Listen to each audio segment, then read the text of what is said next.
आज की इस विशाल रैली और प्रदर्शन में उपस्थित आगरा मंडल के मंडल सचिव अक्षयकांत शर्मा जी, हमारे जोन के केंद्रीय कोषाध्यक्ष दीपक भाई जी, मंडल के पदाधिकारी राजकुमार जी, विजन मिश्रा जी और हमारी आगरा मंडल की 13 शाखाओं के उपस्थित सचिव, अध्यक्ष, ऑफिस बेरर और सक्रिय सदस्य। जैसा कि आपको विदित है, 26 फरवरी में हमारी एनसीआरएस का स्थापना दिवस, और उस स्थापना दिवस को मनाने के लिए हमारे आदरणीय महामंत्री जी ने आदेश दिया कि हमें एक पखवाड़ा मनाने का काम करना है, जिसके अंदर हमें केवल एक सूत्रीय मुद्दा एनपीएस के विषय में लोगों से चर्चा करनी है। सभी ब्रांच के जो सक्रिय सदस्य ऑफिस बेरर थे, उन्होंने अपने अपने स्थान के ऊपर लोगों को जागरूक करने का काम किया और आज हम मंडल कार्यालय से लेकर इस मुद्दे के लिए यहाँ तक प्रदर्शन करते हुए आए। अब ज्ञापन देने का भी काम करेंगे। हमारे पूर्व वक्ताओं ने एनपीएस के बारे में बताया। जैसा कि आपको विदित है, 1 जनवरी 2004 से एनडीए की गवर्नमेंट के समय में ये न्यू पेंशन स्कीम लागू हुई। हमारी रिकॉग्नाइज यूनियन के मुखिया डॉक्टर एम राघवैया जी ने उसी समय से इसका विरोध करना शुरू किया। एक लंबा अंतराल 20 साल का निकल गया। समय समय पर हम इसके विषय में रैलियां प्रदर्शन करते रहे। ओपीएस के लोगों की संख्या कम होती गई, एनपीएस के लोग बढ़ते गए, जिनके विषय में आज गंभीर रूप से सोचने का प्रश्न है। जैसा कि मंडल सचिव ने बताया, हम आपस में भी देखें तो एनपीएस के अंदर ये प्रचार का मुद्दा नहीं है।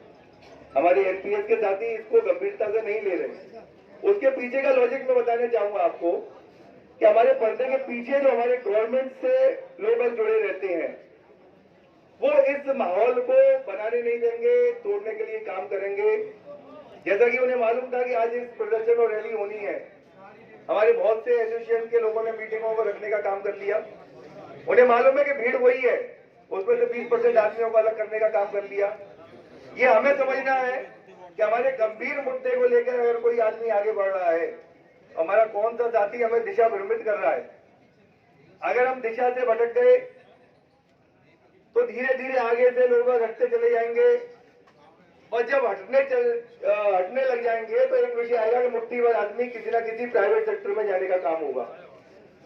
हमें अपने आप को सुरक्षित रखना है, तो गंभीरता से हमें ये सोचना पड़ेगा कि हमारे विषय जो गंभीर है, छोटे मोटे मुद्दे के लिए हर एक कोई लड़ लेता है, आदमी स्वयं भी लड़ लेता है, लेकिन बेसिक मुद्दों के लिए जो लड़ाई लड़नी है, उसके लिए कौन आगे बढ़ रहा है।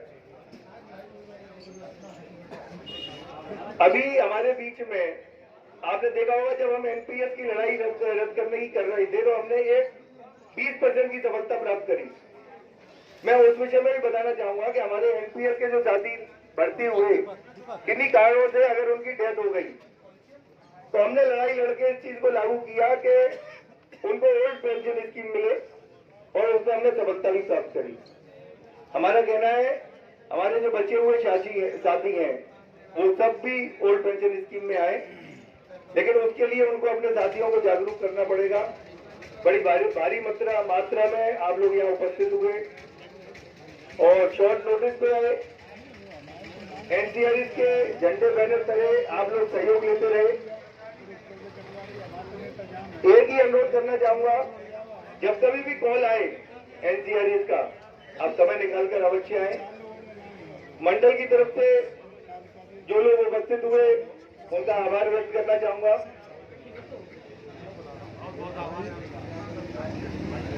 हमारी महिला शक्ति बहुत बड़ी मात्रा में आई, उनका भी आभार व्यक्त करना चाहूंगा। वो अपने लोगों को जोड़ने का काम करे, क्योंकि अब एक बैनर तले, एक झंडे तले अगर हम उपस्थित नहीं होंगे तो एक लंबी लड़ाई को नहीं लड़ पाएंगे। इसके लिए हम जहां भी बैठे, हम अपने आप को एक कैडर में मान के चलें कि हम रेलवे एम्प्लॉइज हैं। हम अलग अलग ट्रैकमैनों में, लोको रनिंग में,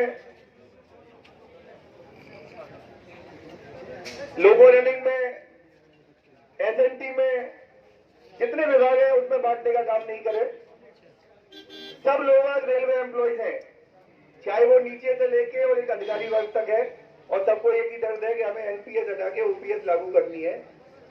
तो सब एक मंच पे एक राय बनाए, और हम ये समझ सकते हैं कि आज की परिस्थितियों में अगर हम इसे ले सकते हैं तो ले सकते हैं, क्योंकि आगे आने वाले चुनाव में हम इसको मुद्दा बना सकते हैं। तो अपने गांवों में, अपने जहां आप रहते हैं उस जगह में इसको प्रचार का मुद्दा बनाएं, और अगर हम इस समय हासिल कर लेते हैं तो एक बहुत बड़ी हम जो चुनौती है उसको दूर करने का काम करेंगे। हमारे बीच में हमारे अपर मंडल रेल प्रबंधक ओपीजी आ चुके हैं, ज्यादा समय न लेके हम उन्हें ज्ञापन देने का काम करेंगे। आप लोग यहाँ उपस्थित हुए, आप सभी का आभार। Thank you.